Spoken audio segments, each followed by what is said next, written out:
I think at this point I prefer Indian media or even mainstream media in India than pretty much any media organization here in Canada, especially our mainstream government-funded media. Today we're taking a look at the situation between India and Canada has gotten worse, and Justin Trudeau has once again shown to the world how big of a clown he is. Welcome back to another video, everybody. Before we get into it, I want to encourage you to give a like and subscribe if you haven't yet already. Really helps grow the channel, as well as remind you that you can get a sticker, I did not see that coming, or I love Canadian oil and gas, like the ones I have here on my microphone, down in the description. And without further ado, let's get into this video. I want to thank today's sponsor, Private Internet Access. We've teamed up together, and PIA is willing to offer my audience 83% off by using code SUNSHINE. Now, here in Canada, with Justin Trudeau in power, not only is he kind of like a communist dictator, but he's also censoring the internet,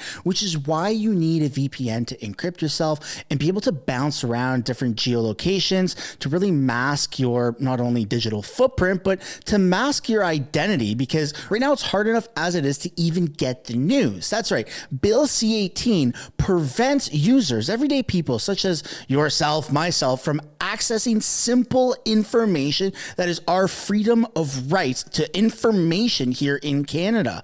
If you go on Facebook, you currently can't even see Canadian news. It's wild, and who knows what's next. Maybe he's going to ban everything with Google, maybe here on YouTube. So you need to cover yourself and protect yourself with a VPN such as Private Internet Access. And what better way to do that here in Canada than having 83% off? The link for that is down in the description below, as well as the pinned comment. Use code SUNSHINE with Private Internet Access for 83% off. Thank you, Private Internet Access, for sponsoring today's video. So here we have mainstream India news talking about the latest update of how more diplomats have been expelled from India. After 41 diplomats, Canada withdrew them from India. Top government sources tell News 18 that the statement that Prime Minister Justin Trudeau, the Canadian Prime Minister, had made on the floor of the House in Parliament in Canada, that India had some kind of involvement about the killing of Nijjar, it seems like that there is no evidence on record to prove any of those claims.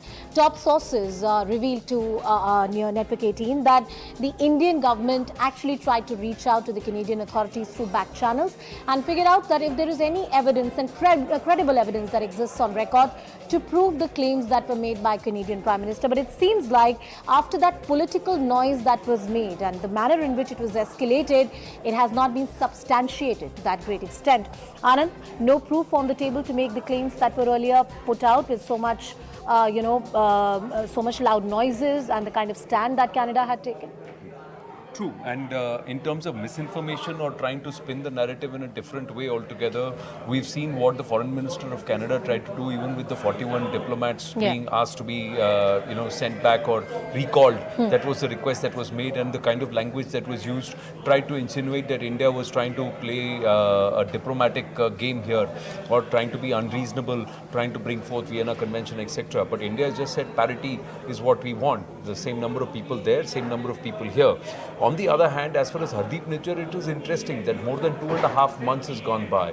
Justin Trudeau has not even been able to convince his opposition, the people in Canada itself, forget convincing India. Yep. On the and we are openly saying, if CNN News 18 can access this and our group editor security Manoj Gupta can access it, clearly the Canadians cannot refute it. The fact that backdoor channels, we are saying, give us evidence, come and prove where is the case, where is the FIR, because time and again the Canadian government I have to say that one line that he just said, where Justin Trudeau can't even convince Canada's own opposition, which is the Conservative government of Canada, or even NDP and Bloc, that they have tangible evidence. Like, that's insane. You have foreign governments or foreign media stations that are criticizing how stupid Justin Trudeau and the current government in Canada is. Like, you should at least try and get all opposition leaders on board with the rhetoric that you're spewing, Justin, and he has failed to do that.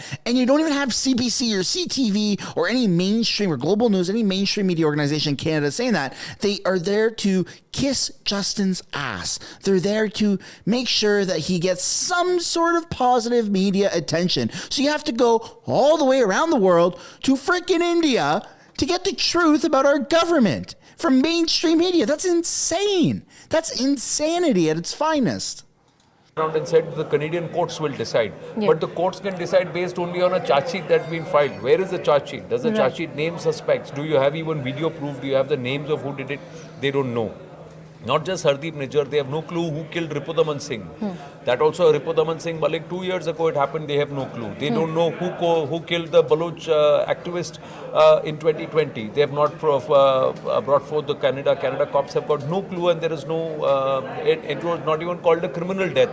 It was said that it was a non-criminal act, her death. So Karima Baloch. So in all cases, the point is, okay, Ripudaman Singh Malik was also killed on Canadian soil. Who killed Ripudaman Singh Malik? They have no answers. Hardeep Singh Nijjar, especially, which was raised by Justin Trudeau.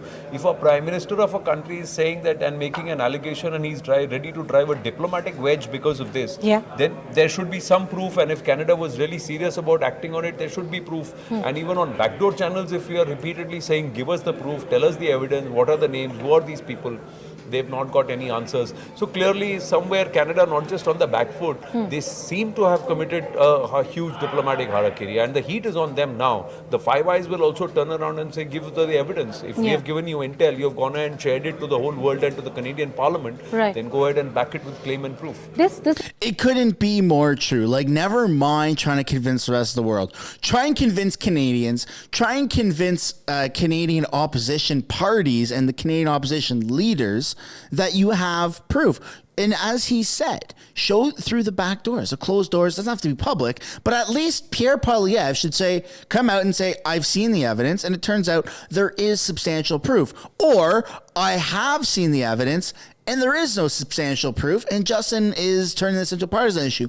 Or, where we remain right now, I have not seen the evidence, so there is no substantial proof, and it's unlawful to make that assumption or that claim that there is substantial proof if you're excluding all other party leaders. It's ridiculous that this has happened, and it's turned into a tit-for-tat political game with a country of 1.3 billion people. Like, it's stupid. It's so stupid. And now all of India, everyone who consumes the news in India is going, wow, Canada is really not the place to be. And the leadership there is absolutely atrocious. And to that, I would say, yep. Welcome to the state of Canada. All right, let's see what else we got. We got Foreign Affairs Minister Mélanie Joly, also known as allegedly Justin Trudeau's mistress, if he wasn't, has this to say. As of now, I can confirm that India has formally conveyed its plan to unilaterally remove diplomatic immunities for all but 21 Canadian diplomats and dependents in Delhi by tomorrow, October 20th.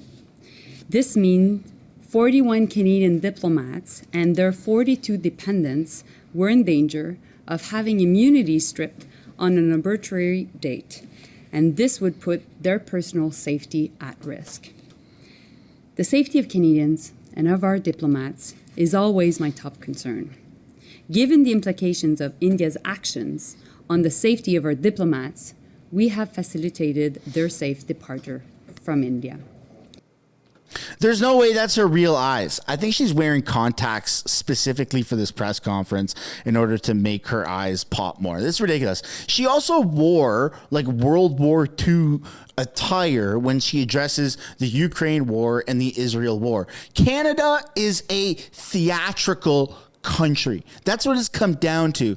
It's not real. And part of politics, don't get me wrong, part of politics is being theatrical and persuading, getting public persuasion by giving the truth, right? And you have to swing public opinion. And Canada has failed to do that, at least the current government. Now, Pierre Poilievre is a different story. He does a great job, and it's a lot of work. You have to be extremely mindful of what you're saying. You have to present yourself in an appropriate manner, and you should not jump the gun to blame people, especially countries that are like 10 times bigger, if not more, than what we currently are. It's ridiculous. And Justin Trudeau has failed on all of those things. And this is what Justin Trudeau had to say about the matter about India expelling 41 Canadian diplomats. The actions that the government of India took this week are themselves contrary to international law. Oh my The God. government of India decided to unilaterally revoke the diplomatic immunity of 40 Canadian diplomats in India. This is a violation of the Vienna Convention governing diplomacy.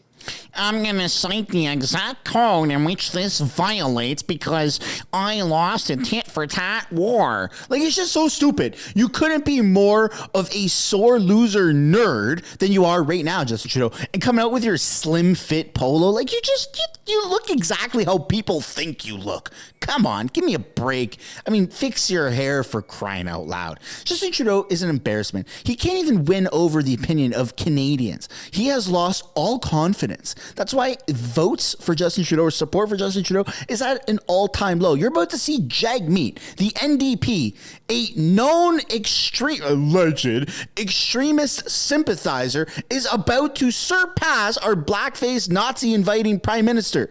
Like, it's right now, the criminals, the bottom of the barrel scum, are just sitting at the bottom, and you have what seems to be the only hope left in Canada, the hero, the savior, the man, the myth, the legend himself, the apple eater, liberal tier invoker, Pierre Poilievre, is rising up above. And I've said this before, and I'll say it again. I strongly believe he could do blackface at least twice, no more than 3 times.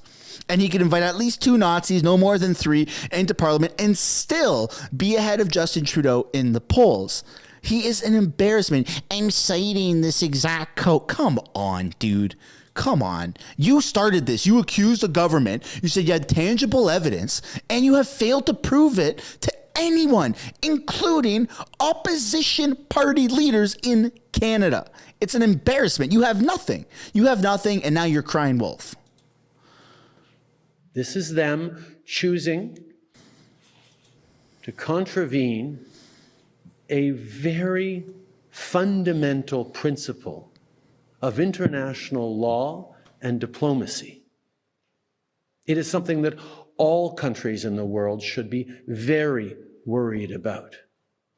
And this is putting aside the allegations we made of a serious violation of international law with the alleged killing of a Canadian citizen on Canadian soil that the Indian government could have been involved in.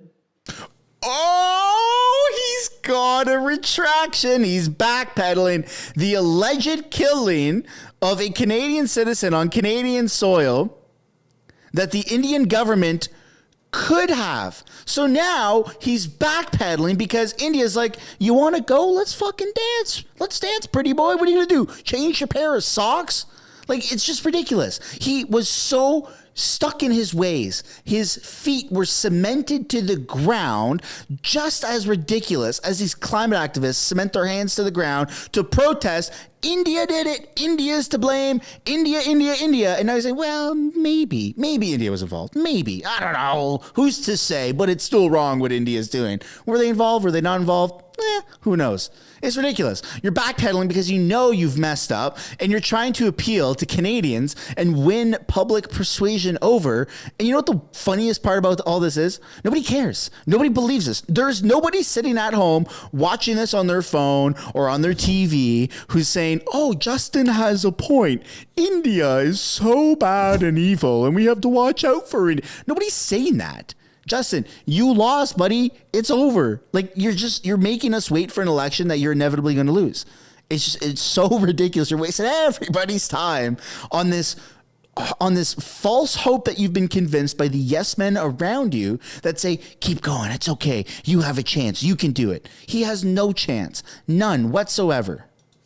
This is a matter, putting that aside, that all countries should be concerned about. The government of India decided to cancel, to revoke the diplomatic protections of 40 diplomats working in Canada, working in India. This is something that has far-reaching consequences for the diplomatic world that I know many, many countries are very worried about. But it also has very real impacts on the millions of people who travel back and forth between India, as students, as family members, for weddings, for businesses, for the growing trade ties between our countries. The Indian government is making it unbelievably difficult for life as usual to continue for millions of people in India and in Canada. And they're doing it by contravening a very basic principle of diplomacy.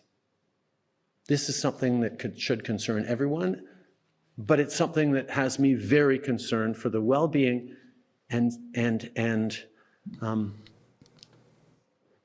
happiness of millions of Canadians who trace their origins to the Indian subcontinent. You know what this tells me?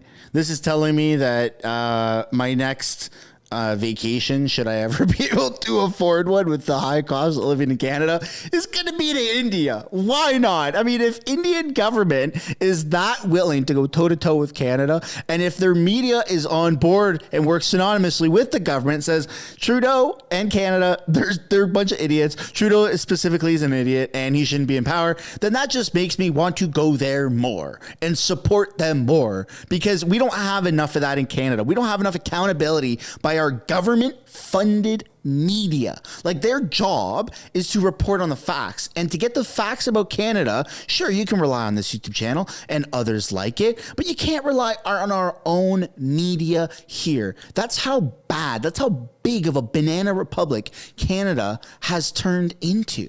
It's disgusting. And so thank you, Indian media, for showing the truth about Justin Trudeau on an even bigger scale of what anyone here in Canada could possibly do. Stacking 40 million people versus 1.3 billion and growing. It's finally about time that the world knows, hey, Trudeau, he's a freaking idiot. He oppresses his people, he strips away freedoms, and now he accuses foreign governments of being involved in something that they may or may not have been involved in. But the most important thing is that he jumped to the accusations. I mean, is there a chance that India government was involved in it? Of course there's a chance. I don't think anyone's denying that. But publicly accusing India of doing that on the scale that Trudeau has, and he's literally going tit for tat. Don't forget that Trudeau also tried to expel, or has successfully expelled, Indian diplomats here in Canada.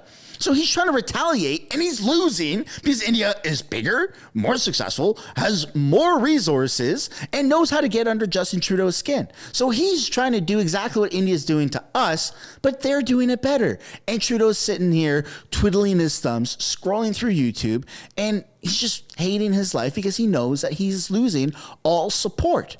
And the trade deal with India is still frozen. And I don't think anything will ever be fixed until Trudeau is out of office. But I'd love to know what you guys think down below in the comments as viewers watching this video, watching other videos. If you watch Indian news or you're from India or have Indian ties, love to know what you guys think down below if you agree or disagree with any of the points that have been mentioned in this video. Thank you so much for watching. Don't forget to give a like and subscribe if you haven't yet already. And I will see you all in the next one. Bye for now.